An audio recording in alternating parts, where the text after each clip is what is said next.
Jawahar circle की सबसे अच्छी बात ये है कि यहाँ पर आकर आप पॉल्यूशन से दूर ताज़ी हवा में साँसें ले सकते हो, वॉक कर सकते हो, जॉगिंग कर सकते हो, अपना स्ट्रेस रिलीज़ कर सकते हो और किसी से भी खुल कर के बातें कर सकते हो। लाइफ़ में बार-बार फ्री होना और ब्रेक लेना बहुत ज़रूरी होता है। जब मैं पिछली बार फ्री था तब मैंने एक वीडियो बनाया था। बैकग्राउंड में 3 वर्ड्स लिखे थे जो आपको मिरर करने थे, तो आपने ऐसा कर ही लिया होगा।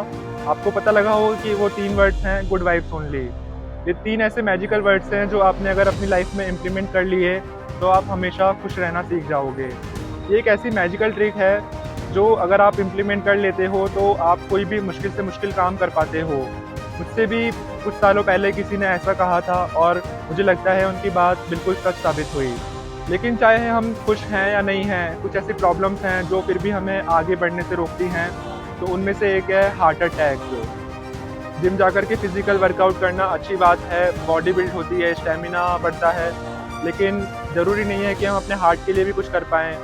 तो इसी के बारे में जानने के लिए मैंने रिसर्च करी और डॉक्टरों से बात करी, तो मुझे पता लगा कि वो क्या कारण है जिसके कारण हार्ट अटैक होता है और ऐसे क्या सॉल्यूशंस हैं जो हमें अपनी लाइफ में हर हालत में इम्प्लीमेंट करने चाहिए, ताकि ये प्रॉब्लम ना तो आपको हो और ना ही आपके आस-पास में किसी को भी हो। इस तरह के एनवायरनमेंट में आकर यहाँ चलना, भागना, दौड़ना हॉस्पिटल की भाग-दौड़ करने से कई गुना ज़्यादा सस्ता है। दिन भर पेट्रोल, डीज़ल बर्न करना काफ़ी नहीं है। अगर हम कैलोरी भी बर्न करेंगे, तो हमारी लाइफ की गाड़ी चलती रहेगी। दिल का धड़कना ज़रूरी है, लेकिन अगर ये 60 बीट पर मिनट से कम या 100 बीट पर मिनट से ज़्यादा धड़कता है, तो इसको कुछ इस तरह से समझ सकते हैं जैसे इलेक्ट्रिसिटी का फ्लक्चुएट करना, पावर शॉर्टेज होना या शॉक लगना।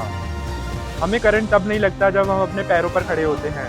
इसका मतलब है कि अगर आपकी प्रोफ़ेशनल और पर्सनल लाइफ़ ट्रैक पर है, तो आपको ये प्रॉब्लम जिसको अरेथमिया बोलते हैं, नहीं हो सकती। अरेथमिया के होने के कई कारण होते हैं, ज़रूरी नहीं है कि दिल टूट जाने से ही सिर्फ़ ये प्रॉब्लम हो। रिसर्च से पता चला है कि इंडियंस में भी ख़ास तौर पर ये प्रॉब्लम ज़्यादा हो रही है और 40 से कम की एज के लोगों में अरेथमिया के केसेज़ सामने आ रहे हैं। सडन कार्डियक डेथ के बारे में हमें पता होता है, जैसे केके के साथ हुआ या फिर इससे पहले सिद्धार्थ शुक्ला के साथ।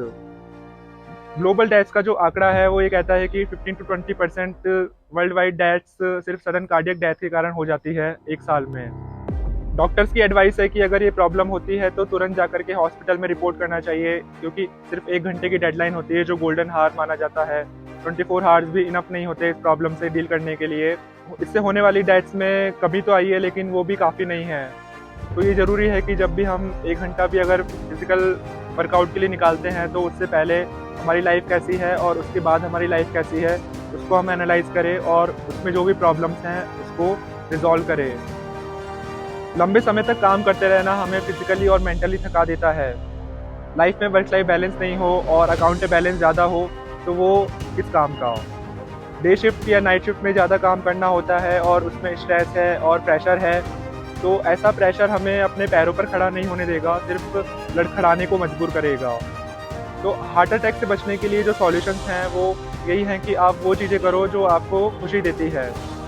ऐसी कुछ भी चीज़ें हो सकती है जो आपके प्रोफेशन से जुड़ी हुई है और आप उसको करके ज़्यादा खुश रह पाओगे। इससे आपको हार्ट अटैक की प्रॉब्लम नहीं आएगी। तो अगर आपका प्रोफेशन और पैशन कनेक्टेड नहीं है, तो भी आप अपने लिए इवनिंग में या संडे को टाइम निकाल सकते हो वो चीज़ें करने के लिए जो आपको खुशी देती है। तो यही वो एक सीक्रेट है जिससे आप अपनी लाइफ में वर्क लाइफ बैलेंस इम्प्लीमेंट कर पाओगे और गुड वाइब्स आपकी लाइफ में हमेशा होगी। ये समझना ज़रूरी है कि अगर आपकी गाड़ी में पेट्रोल या डीज़ल नहीं है, तो भी आप स्टीयरिंग व्हील घुमा रहे हो, तो इससे कुछ नहीं होने वाला, क्योंकि गाड़ी को अगर चलाना है तो उसमें एनर्जी ज़रूर होनी चाहिए। अरेथमिया का कोई ख़ास सिम्पटम नहीं होता है। चेस्ट में हैवीनेस होना, इरिटेशन होना या फिर चेस्ट पेन होना, जो अधिकतर अवॉइड कर दिया जाता है। इसलिए अब फिज़िकली फ़िट रहना ही काफ़ी नहीं है। ऐसी भी और कई चीज़ें हैं जो हमें करनी होगी। अगर आपको सोने के लिए रातों जागना पड़ता है, तो आपको अपने लिए टाइम निकालने की नीड है, क्योंकि उसके लिए टाइम निकालने से हमें कई रास्ते मिल जाते हैं। Welcome back to explore with Vishal. मुझे उम्मीद है कि आपको ये नॉलेज यूज़फुल लगी होगी। इस तरह के वीडियोज़ अगर आप और भी देखना चाहते हो, ऐसे कोई और टॉपिक हो जो आपके माइंड में है तो प्लीज़ मुझे ज़रूर बताएं कमेंट सेक्शन में, ताकि मैं उस पर रिसर्च कर सकूं और वीडियो बना सकूं। अगर आपको ये वीडियो अच्छा लगा है तो प्लीज़ इसे लाइक, शेयर एंड सब्सक्राइब करना ना भूलें। Thank you so much for watching this video.